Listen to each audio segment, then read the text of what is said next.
નમસ્કાર દોસ્તો, હું આપનો સાથી રજનીકાંત ભારતીય. મિત્રો, સેબીના વડા માધવી મૂંચ બે જગ્યાએથી પગાર લેતા હોવાનો આક્ષેપ કોંગ્રેસે કરતા સમગ્ર દેશમાં ખળભળાટ વ્યાપી ગયો છે. ટીવી ચેનલોએ બ્રેકિંગ ન્યૂઝ ચલાવ્યા અને પ્રિન્ટ મીડિયાએ જાણે આવી ઘટના પહેલી વખત બની હોય, ઐતિહાસિક ઘટના હોય, અલૌકિક ઘટના હોય એમ ફ્રન્ટ પેજ પર ન્યૂઝ છાપ્યા. પરંતુ ગુજરાતના ફાર્માસિસ્ટો માટે કોઈ નવાઈના સમાચાર નથી. કારણ કે ગુજરાતના ફાર્માસિસ્ટો વર્ષોથી માધવી મૂંચની જેમ ડબલ પગાર અથવા તો બે જગ્યાએથી પગાર લેતા રહ્યા છે. હવે તમને એમ થશે કે અત્યારે બેરોજગારીનો આલમ છે, તો ફાર્માસિસ્ટો એવું શું કરે છે કે એમને બે જગ્યાએથી પગાર મળે છે? તો મિત્રો, તમને તાવ આવે, માથું દુખતું અથવા કોઈ સામાન્ય બીમારીમાં તમારી ગલીના નાકે આવેલા મેડિકલ સ્ટોર્સમાંથી જ્યારે તમે દવા ખરીદો છો અને મેડિકલ સ્ટોર્સ સંચાલક તમને દવા વેચે છે, ત્યારે એનો સીધો મતલબ એ થાય કે તમે ફાર્માસિસ્ટની હાજરીમાં એ મેડિકલ સ્ટોરમાંથી દવા ખરીદી છે. હવે ઘણા સવાલ એ થશે કે ભાઈ, અમે તો દવા લીધી ત્યારે ત્યાં એક જ વ્યક્તિ હાજર હતો અને એ વ્યક્તિને અમે સારી રીતે ઓળખીએ છીએ, એ 10મું અથવા 12મું પાસ છે, તો ફાર્માસિસ્ટની હાજરીમાં દવા કઈ રીતે વેચે? તો મિત્રો, વિશ્વાસ કરજો મારો, જ્યારે તમે દવા ખરીદી ત્યારે એ મેડિકલ સ્ટોરમાં ફાર્માસિસ્ટ અદ્રશ્ય સ્વરૂપે હાજર હતો. કારણ કે ગુજરાતના ફાર્માસિસ્ટો દિવ્ય શક્તિ ધરાવે છે અને એ મેડિકલ સ્ટોરમાં ફાર્માસિસ્ટ અદ્રશ્ય સ્વરૂપે હાજર હતો.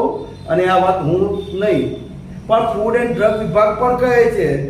એમની વેબસાઇટ તમે ચેક કરશો અને તમારા ગલીના નાકે આવેલા મેડિકલ સ્ટોરમાં એ સમયે ફાર્માસિસ્ટ કયો ફાર્માસિસ્ટ હાજર હતો એને નામ સહિતની વિગતો બતાવશે.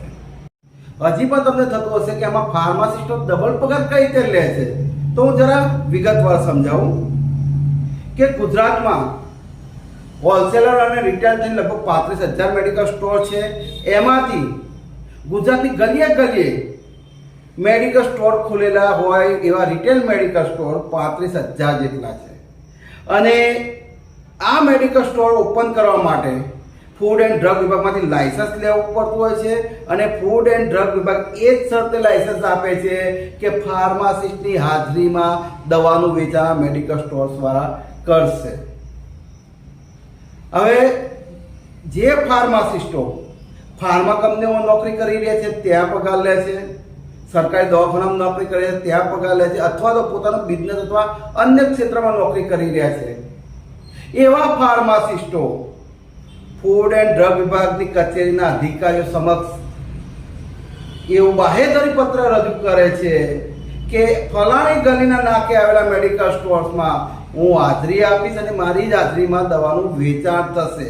અને એના આધારે જે તે ગલીના મેડિકલ સ્ટોર્સને દવા વેચવાની છૂટ મળતી હોય છે. હવે એના બદલામાં ફાર્માસિસ્ટને મેડિકલ સ્ટોર સંચાલક દર મહિને પગાર ચૂકવતા હોય છે. આમ એક જ ફાર્માસિસ્ટ એક જ સમયે ફાર્મા કંપનીઓમાં પણ હાજર હોય છે અને મેડિકલ સ્ટોર્સમાં પણ હાજર હોય છે. આપણા પુરાણોમાં લખ્યું છે કે દેવી દેવતાઓ પાસે આવી શક્તિ હતી કે એક જ સમયે બે અલગ અલગ જગ્યાએ લોકો હાજર રહી શકતા હતા. પરંતુ ફૂડ એન્ડ ડ્રગ વિભાગની દયાથી અત્યારે ગુજરાતના 18,000 ફાર્માસિસ્ટો પાસે આ દેવી શક્તિ છે કે જેઓ એક જ સમયે બે અલગ અલગ જગ્યાએ હાજર રહી શકે છે અને બંને જગ્યાએથી પગાર લે છે. આમ આ કળિયુગમાં 18,000 જેટલા ભગવાન કે જેઓ એક સમય બે જગ્યાએ હાજર રહી શકે એવા ફાર્માસિસ્ટો આપણી વચ્ચે મોજૂદ છે. સેબીના અધ્યક્ષ માધવી મૂંચ હોય કે ફાર્માસિસ્ટો હોય, બે જગ્યાએ નોકરી કરવી અને બે જગ્યાએથી પગાર લેવો એ ગંભીર ગુનો છે.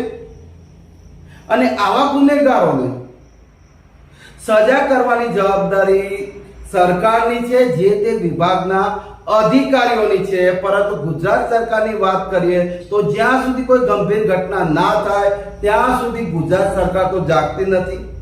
અને ફૂડ એન્ડ ડ્રગ વિભાગના અધિકારીઓની વાત કરીએ તો ફાર્માસિસ્ટોની ડબલ જગ્યાએ નોકરી કરવાની પ્રવૃત્તિના કારણે તો ફૂડ એન્ડ ડ્રગ વિભાગના અધિકારીઓની ભ્રષ્ટાચારની દુકાનો ચાલી રહી છે. અને એનું જ પરિણામ છે કે હમણાં દર્શનાબેન મોદી અને મહેશ બક્ષી નામના બે ડ્રગ ઇન્સ્પેક્ટરો લાંચ લેતા પકડાઈ ગયા છે. ત્યારે સરકાર અને અધિકારીઓ તરફથી આશા રાખવી એ બિલકુલ નકામી છે. ત્યારે જનતાએ જો પોતાના આરોગ્યની ચિંતા કરવી જરૂરી બની જાય છે. અને કોઈ પણ મેડિકલ સ્ટોર્સમાંથી દવા ખરીદતા પહેલા એ ખાતરી કરી લેવી જરૂરી બની જાય છે કે તમને દવા આપનારો ફાર્માસિસ્ટ છે કે કોઈ લેભાગુ વ્યક્તિ. તમારા ગલીના નાકે મેડિકલ સ્ટોર્સ ખુલી રહ્યો છે એ કાયદા અનુસાર ચાલે છે કે ગેરકાયદેસર? તકેદારી છે એ તમારી જવાબદારી છે, ગુજરાતની દરેક જનતાની જવાબદારી છે. તો દવા લેતા પહેલા ફાર્માસિસ્ટની હાજરીમાં તમે દવા ખરીદી રહ્યા છો એ સુનિશ્ચિત કર્યા બાદ જ દવા ખરીદવાનો આગ્રહ રાખો.